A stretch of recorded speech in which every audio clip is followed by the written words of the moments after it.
Assalamualaikum warahmatullahi wabarakatuh. Bapak Ibu jamaah salat Isya dan tarawih Allah. Alhamdulillahirrahmanirrahim. Malam ini kita memasuki malam ke-27, di mana malam 27 ini ada keistimewaan. Tentu selain malam-malam ganjil yang lain, malam 21, malam 23, malam 25, malam 27 ini menurut Ibnu Abbas adalah malam Lailatul Qadar. Maka kita sama-sama ya, mudah-mudahan kita semua mendapatkan. Amin ya rabbal alamin. Bapak Ibu rahimahullah, banyak pelajaran setelah kita bahasanya berselancar ya, dengan Ramadan. Siang malam dari hari pertama sampai hari ke-27 ini banyak pengalaman, banyak pelajaran yang harus kita ambil hikmahnya. Di antara pelajaran yang akan saya sampaikan adalah hikmah mengapa berbuka sahur itu disuruh mempercepat. Disebut takjil, mempercepat, tidak boleh menunda-nunda.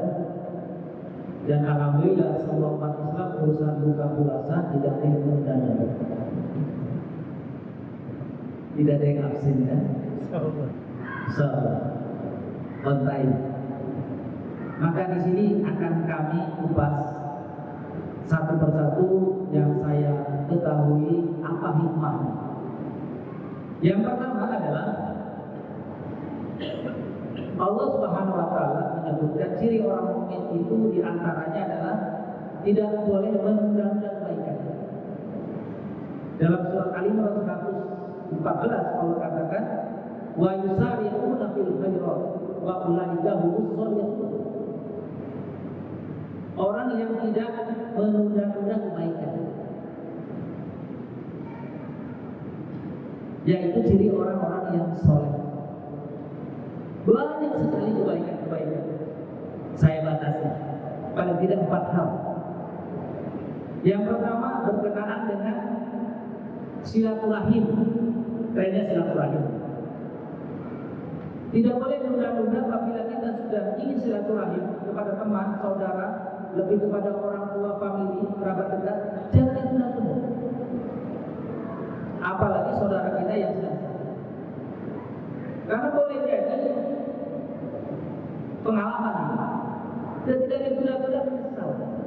Saudara kita yang akan kita kunjungi terlebih dahulu diberi oleh Allah Subhanahu wa taala. Yang kedua, seringkali menunda-nunda dalam hal sedekah. Jangan menunggu kaya dulu. Karena pengertian sedekah itu sudah dikupas kemarin, umum sekali dan luas sekali. Ada yang wajib, ada yang sunnah. Yang sunnah ini sangat luas sekali. Termasuk senyum juga sedekah. Mengambil dulu dari jalan sedekah. Memberi kesempatan kepada saudara kita ketika kita naik kereta, naik mobil, naik bus, pada orang tua, kepada ibu-ibu yang sedang hamil dan sebagainya, sedekah. Dan membantu pada teman yang berkebutuhan juga, jika kita mampu, sedekah luar biasa. Jangan ditunda-tunda. Lebih bulan Ramadan ini, karena pahalanya berlipat ganda, tidak terhingga, luar biasa. Itu yang pertama. Berkenaan dengan jangan menunda-nunda kebaikan. Yang kedua, menyegerakan hutang. Hutang ini apabila kita punya hutang piutang, itu bahaya kalau kita tunda-tunda. Sampai Rasulullah pada suatu saat ketika ada jenazah, dia tidak mau menyolatkan sebelum ditanya dulu, ini jenazah punya hutang nggak? Rasulullah tidak akan menyolatkan sebelum ada yang bertanggung jawab. Siapa yang bertanggung jawab? Setelah itu saya, ya Rasulullah, saya yang akan menanggung utang-utangnya. Baru Rasulullah menyolatkan, mengimamkan. Jadi tidak boleh sembarangan dengan utang. Termasuk juga barangkali bagi yang sedang sakit punya hutang puasa, nanti bulan Syawal itu. Bagi ibu-ibu yang berhalangan punya hutang puasa, jangan itu. Kemudian yang ketiga, berkenaan dengan taubat. Kita tahu kullu nafsin dha'iqatul maut. Kematian itu pasti akan dirasakan oleh setiap yang bernyawa. Tidak mengenal tua, tidak mengenal muda. Allah amat sangat senang, lebih senang daripada orang yang kehilangan unta dan bekalnya di jalan. Ketika bertemu kembali dengan kuda atau kendaraan atau bekalnya yang hilang, Allah lebih senang dari itu ketika menerima hambanya yang bertobat kembali ke jalan Allah Subhanahu. Momentum Ramadan ini walaupun tinggal sehari 2 hari, jangan sia-sia untuk menangisi kesalahan-kesalahan yang kita lakukan. Rasanya setiap kita tidak ada yang tidak punya masa lalu yang menyimpang. Karena kullu bani Adam khata'un. Setiap bani Adam itu punya goresan yang boleh jadi salah.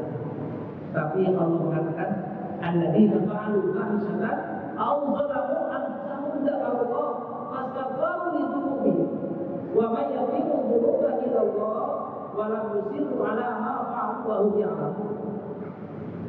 Setan marah dengan turun ayat itu. Setan marah karena demikian setan sudah banyak menjaring, mengajak, mendapatkan pasukan setan diampuni oleh Allah Subhanahu wa taala. Subhanallah, dosa sebesar apapun, seluas apapun, segede apapun, jika dia taubat akan diampuni oleh Allah. Allah mengatakan wasari'u ila maghfiratin min rabbikum wa jannatin 'arduha as-samawati wal ardu iddat lil muttaqin. Segeralah kamu mendatangi ampunan Allah yang luasnya langit dan bumi. Subhanallah. Jadi kita tidak boleh tunda-tunda. Tidak boleh tunda-tunda taubat. Dan Allah menyukai orang yang menyegerakan bertaubat. Apalagi kepada anak muda yang bertobat. Ya. Tapi manakala ada orang tua, sudah tua tidak mau tobat, itu keterlaluan. Kalau sudah bau tanah, sudah keterlaluan.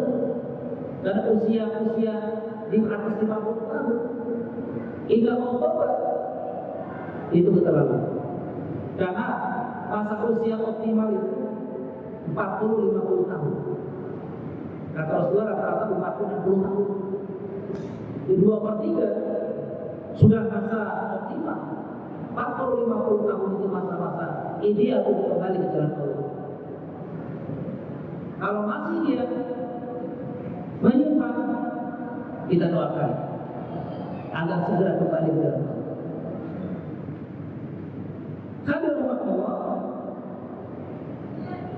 Kemudian yang keempat,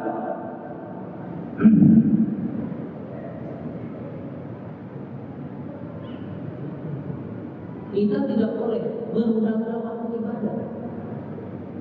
Ketika panggilan hayya 'alas shalah, hayya 'alal falah,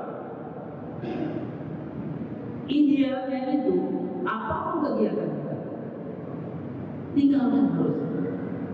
Panggilan Allah itu lebih mulia daripada panggilan-panggilan yang lain. Undangan Allah itu lebih mulia daripada undangan-undangan lain. Amat sombong manusia yang apabila dia lebih mendahulukan yang lainnya daripada undangan dari Allah Subhanahu wa taala. Ini mindsetnya dirubah. Siapapun Anda, apakah Anda pejabat, siapapun Anda, harusnya waktu itu dikelola dengan baik. Harusnya itu diatur oleh Allah Subhanahu wa taala. Ini yang saya sedang memimpinya, terutama di IPB ini. Tengah 12, semua tim rektornya itu pijit bel, semua angkat kaki ke masjid harus. Kita doakan ya bulan Ramadan. Harus suatu saat mudah-mudahan rektornya, wakil rektornya, dekannya, kadetnya, semua ke masjid. Saya tertarik dengan ada seorang Kapolda di Sulawesi Selatan, namanya Pak Umar, ditayangkan di televisi bagaimana? Ketika datang waktu subuh, semua pimpinannya di bawah dia wajib berjamaah. Insya Allah keberkahan dari Allah Taala.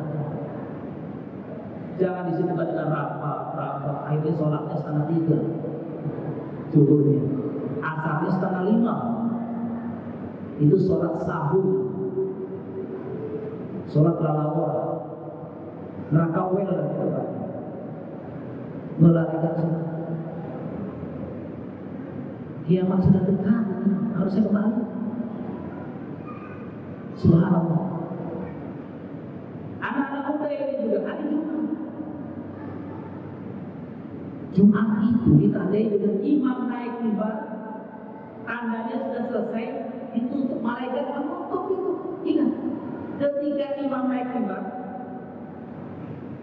Assalamualaikum warahmatullahi wabarakatuh, imam naik si khotib ini, tandanya ditutup itu masjid. Malaikat tidak menerima lagi tamu untuk peserta Jumatan. Ingat itu. Jadi adik-adik yang terbiasa terlambat, Allah akan ampun insya Allah. Mulai Jumat besok, jangan sampai terlambat lagi. Karena apabila sudah khotib naik mimbar, ditutup Jumatan. Ini hadis tidak disampaikan oleh banyak orang. Yang ada adalah apabila Anda bicara atau mengingatkan orang berbicara, tidak mendapat nilai Jumat. Padahal ketika si khotib naik mimbar sudah ditutup oleh malaikat, masjid itu tidak terima peserta Jumatan. Subhanallah. Maka siapa yang akan mendapatkan poin? Yang pertama datang.